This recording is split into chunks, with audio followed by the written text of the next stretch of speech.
Hello, and welcome to Day by Day True Crime Stories, the podcast where we explore a different crime or justice milestone from this day in history. I'm your host, Kona Gallagher, and today is November 23rd. On this day in 1996, a commercial flight became the center of a terrifying mid-air hostage situation.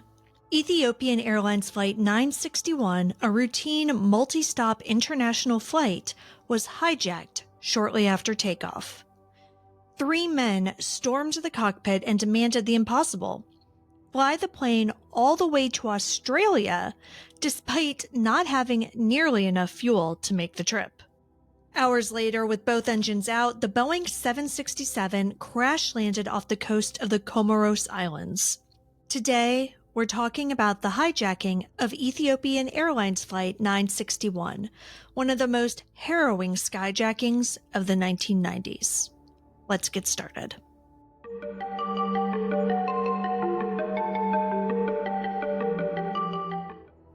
Flight 961 was scheduled to make several stops: Addis Ababa to Nairobi, then on to Brazzaville, Lagos, and finally Abidjan.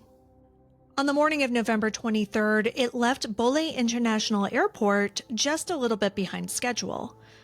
On board were 163 passengers and 12 crew members.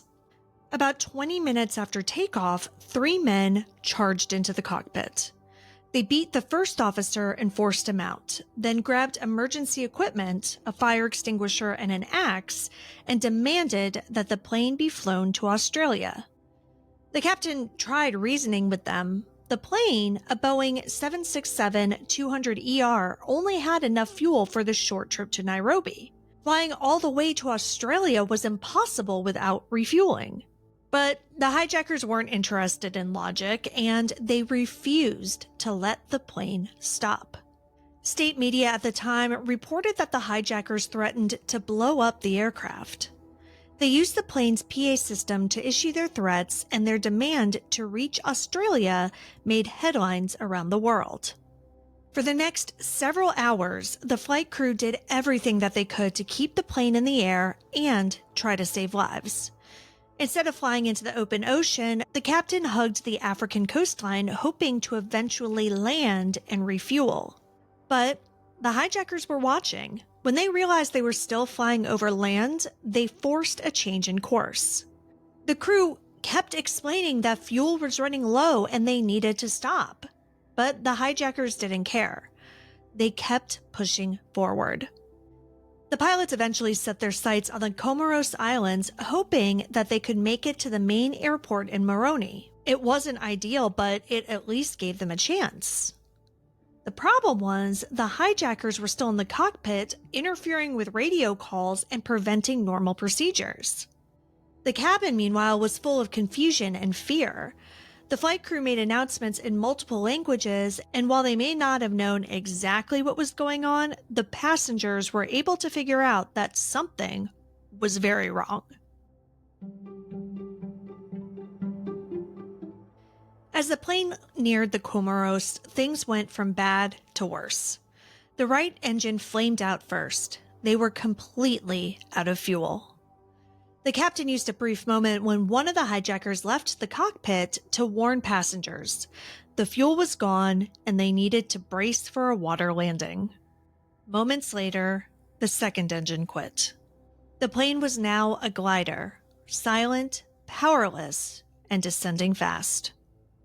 The official crash time was 12:20 UTC.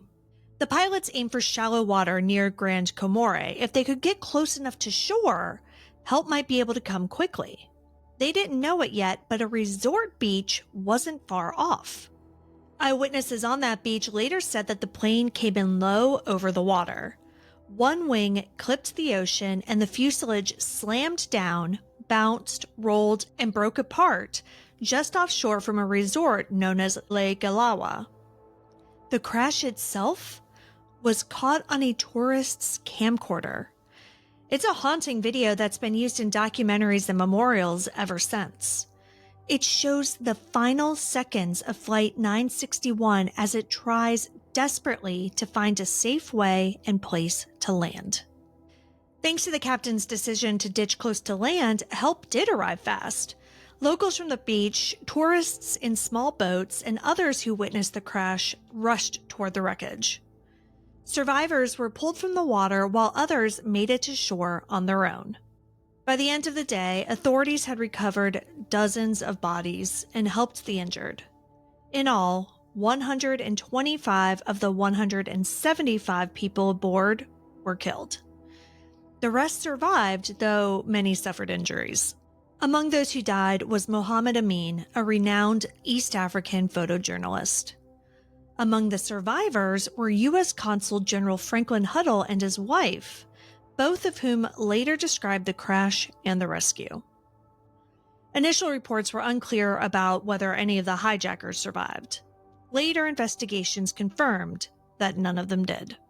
The Comoros handed off the investigation to Ethiopia with support from international aviation bodies. The final report gave a minute-by-minute breakdown of what happened: the time of the hijacking, the refusal to allow a fuel stop, the gradual fuel depletion, the loss of both engines, and the desperate attempt to ditch near shore. The cause was clear: unlawful interference by hijackers, which resulted in loss of engine power due to fuel exhaustion. The report also detailed the flight crew's efforts to prepare the cabin and select the safest possible ditching location.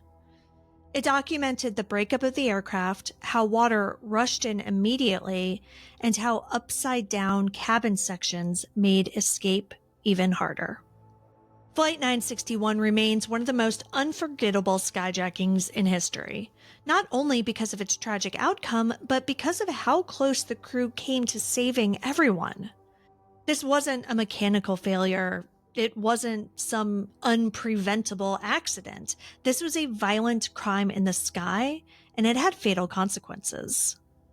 It's also remembered for the people on board: the passengers, the crew, and the brave rescuers who waded into the surf to pull strangers to safety. Now, nearly 30 years later, their stories are still remarkable, and they still matter. Thank you for joining me on today's episode of Day by Day True Crime Stories. If you found today's episode compelling, please subscribe, rate, and review this podcast. It'll help us grow. And be sure to join me again tomorrow as we explore another significant event in true crime history. Until then, stay safe and remember that behind every headline is a life worth remembering. Day by Day True Crime Stories is a Little Monster production. Hey, you can do it!